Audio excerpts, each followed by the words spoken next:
And I guess when I did show it to her, she was kind of scared when she saw it. She saw a clock, but in her opinion, it looked like a threat to her. So when police were brought in, did you think this? What went through your mind when you saw the police and you were handcuffed? it felt really weird getting arrested because I never thought I'd ever get arrested. And what did you tell the police about your clock? I repeatedly told them it's 8 o'clock. Were you allowed to talk to your parents? What did your parents say to you? One of the officers told me that I am in an interrogation and I can't call my parents during this while they were interrogating me. So, were you afraid, Ahmed? Were you scared? I was scared at the moment, but now I feel really happy that I'm getting all this support from all over the world. And the support isn't just for me, but it's for everyone who's been through this. That will fight for you if you can't stand it for yourself. And that is what you're doing, young man. And just tell us a little bit about the support. I mean, the President of the United States, Facebook, Google, MIT. Who were you most excited to hear from?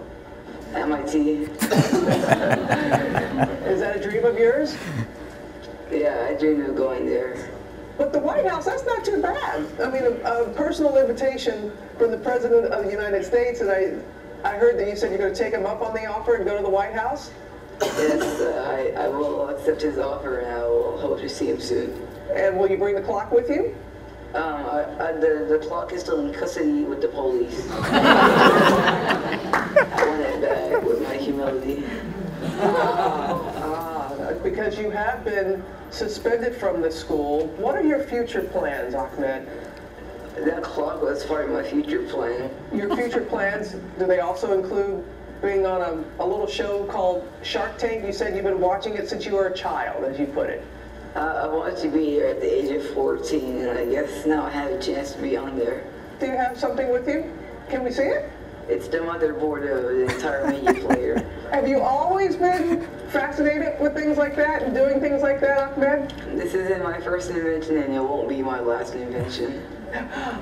Something tells me we have not heard the last from Ahmed Mohammed. You're a bright young man with a bright future. Thank you very much for joining us, and we wish you all the very best. You take care. And good morning, America.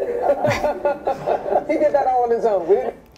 So this is what, this is an example of victimization of an innocent 14-year-old, leaving some traumatic emotions with him now for the rest of life, right? So that's one example. Here's another example, and these are real-life examples, obviously, that some we may know of and some we may not know of. Police in New York City have arrested this 21-year-old man and charged him with a hate crime after they say he slashed the upper body and face of a cab driver Tuesday night. Authorities say Michael Enright was drunk and asked the driver if he was Muslim. When he replied yes, investigators say Enright pulled out a folding hand tool, reached into the front seat, and slashed the driver.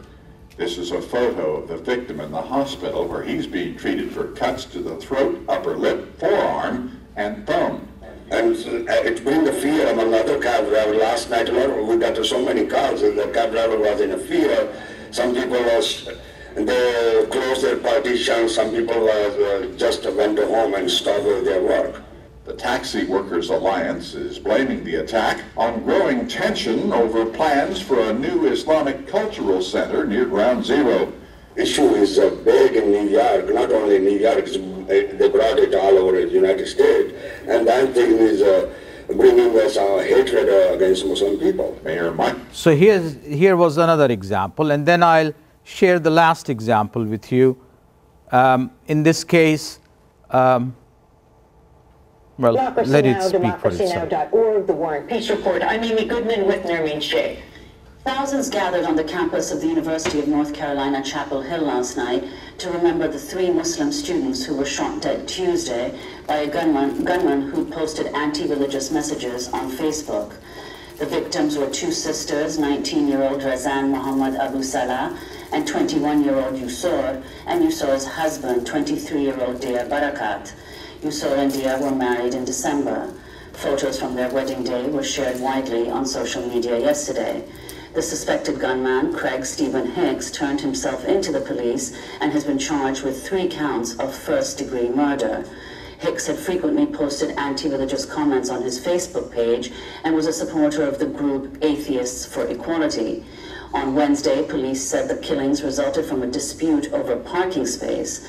But Muhammad Abu Salah, Razan and Yusor's father, described the killings as a hate crime. He also accused the media of propagating anti-Muslim sentiment.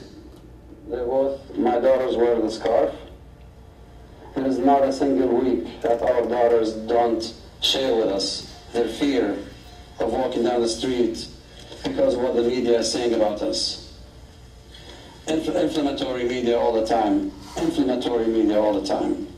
They pick up the bad apples and they magnify the picture and they dwell on it day and night. We're sad, we're distraught, we're shocked, we're angry, we feel we're treated unjustly. This is uncalled for. We heard from the media, not from the media, from the police folks that 8 Chinese children had a bullet in the head.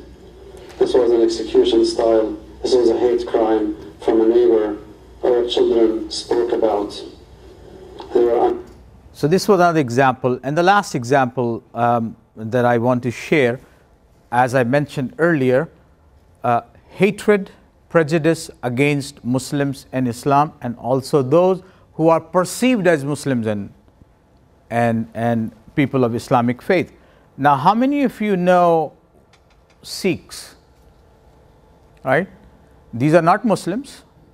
Their only crime is they practicing Sikhs wear beard, and they wear, some Orthodox Sikhs wear turban. Most of them don't. Now, these are not Muslim. They have nothing to do with Islam. They only look like Muslims and Arabs. So the hatred is so intense and deep that we are even unable to make a distinction between those who we like to hate, who we actually hate, and those who we should not be hating. And here's an example.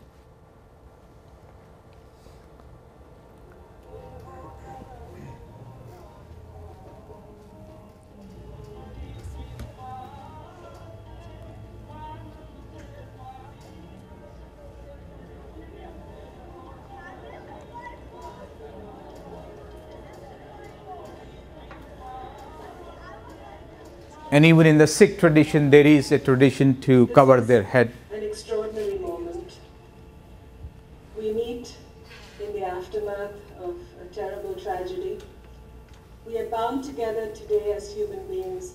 We light the lights that I see before me in order to express that spirit of togetherness. As a community, our healing process begins tonight when we come together, joining hands, sharing customs. Diversity is a celebration of what a community is. It makes us stronger. In 28 years of law enforcement, I have seen a lot of hate, I've seen a lot of revenge, and I've seen a lot of anger. What I saw, particularly from the Sikh community this week, was compassion, concern, support.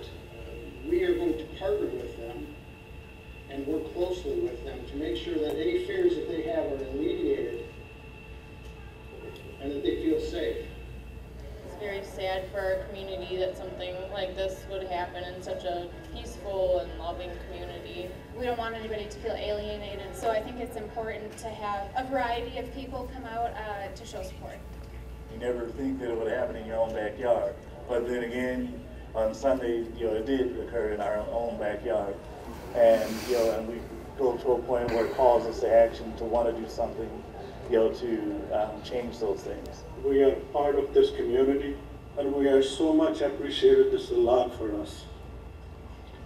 We feel now, and even before, we are not alone here. So this was another tragedy that unfolded as a result of irresponsible, reckless, heartless fear of people. And of course, from Muslim perspective, our mosques, Muslims, student groups, grocery shops, restaurants, bookshops, they all have gone through their own share of various types of Islamophobic expressions that has in some cases resulted in loss of life, loss of liberty, loss of property, and has left some deep scars.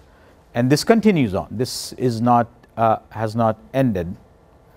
So now the general US population, all of this manufacturing and making it up and selling it to the population at large, this is what the result is. 43% of Americans admit to feeling at least a little prejudice towards Muslims, which is more than twice the number who say the same about Christians and Jews and Buddhists. In other words, 20% or so also have hatred against Christians, Jews and Buddhists in our country. 53% say their opinion of Islam is either not too favorable at all or not favorable. 45% of Americans believe Islamic values are at odds with this American way of life. And this is from Public Religion Research Institute of 2010. And these are the trends now over the last decade and more. Hate crimes, greater than immediately after 9/11. Vandalism at or near mosques, 138 incidences in 2014. I work for the organization called Islamic Shura Council that I mentioned this morning, which is a federation of mosques. This last 9/10/9/11 weekend, we had 8 mosques burglarized and vandalized in Southern California. This is 2015. Surveillance from NSA to the local law enforcement. I, Shakeel Syed, was victimized by Federal Bureau of Investigation for unwarranted surveillance, proven in the court of law, for speaking against war, for speaking against some of the policies and practices by the US government. Employment discrimination. Muslims are approximately 2% of the population but account for 25% of the total number of discrimination complaints against employers. And of course, this harassment and bullying, which we saw Ahmad Muhammad in Texas. Now, there is a new program that I want you to be aware of. God forbids that it comes to LA, but if it might, most likely, it has happened in Minneapolis and Boston already, launched by our Nobel Peace Prize winning President Barack Obama, called Countering Violent Extremism. Countering violent extremism is a great idea that no one wants to see any violent extremism in our country, particularly in schools or any academic setting or any setting for that matter. But now they have created this program nearly exclusively for Muslims and Arabs. So that Ahmad Muhammad, who was there, and I made a mention in my earlier presentation today, if some of the students come to you in your classroom and say, I like to do Friday prayers, I need half an hour extra, or I may be late, and things like that. Now that's an indicator for you to report to the law enforcement as saying he is a potential extremist tomorrow. I'm not making this up. This is a policy by the White House that is instituted in 3 pilot cities, Boston, Minneapolis, and Los Angeles. And Los Angeles Unified School District, just as Minneapolis School District has implemented, we as activists, we as community leaders are arguing and fighting back and resisting this idea because it essentially is fundamentally wrong against the very nature and fabric of our constitution system. To stigmatize, of all people, children, or a girl wears headscarf and comes to school and makes expressions of her passion about her own faith tradition. And that is a reason for you, the teachers, now to mark her and then report to the law enforcement that I noticed such and such from this and this student. I don't know how you would feel as a teacher. All right? But this is harassment and bullying intense in schools. Now, having said, yes, Jonathan. You know, one of the other trends that maybe you have not noticed is a positive trend. Actually, sorry to interrupt you. This is exactly what you're going toward, right? Despite... No, I was going to say that some studies about the City University of New York, my friend Mehdi Bozumeh showed that with 911 and the profiling and all this hate crime, there's also a backlash. Right. And the backlash is that for the first time, people are standing up. Yeah.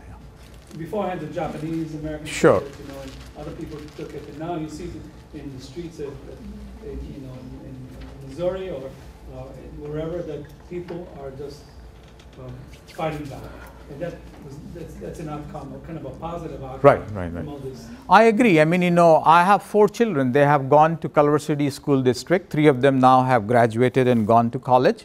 One of them still is a senior in high school. I can tell you many stories about my own children. Culver City is a very progressive town compared to, no offense to Orange County people, Irvine or Costa Mesa or somewhere, right? West LA is a pretty progressive area.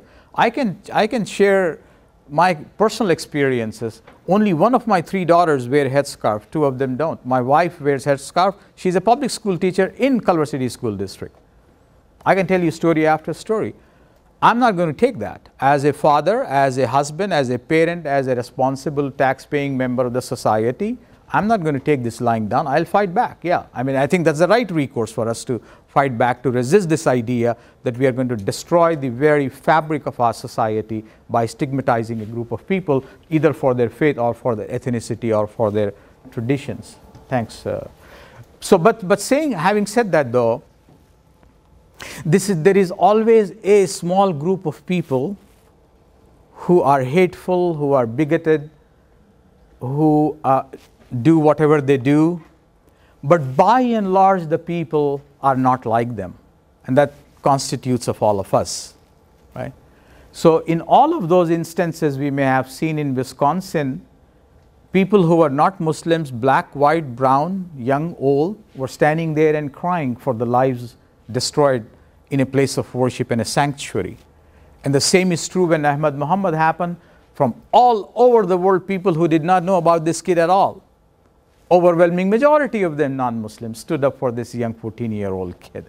And that's a very healthy, that's a very positive sign, and that is something we must celebrate as Americans. And here are some examples. So what happened at this September 10/11 this year, small group of people, small group and anti-Muslim hate group launched a campaign that they are going to go armed, exposed, loaded in front of mosques on September 11th, September 9th and 10th, or 10th and 11th, something like that.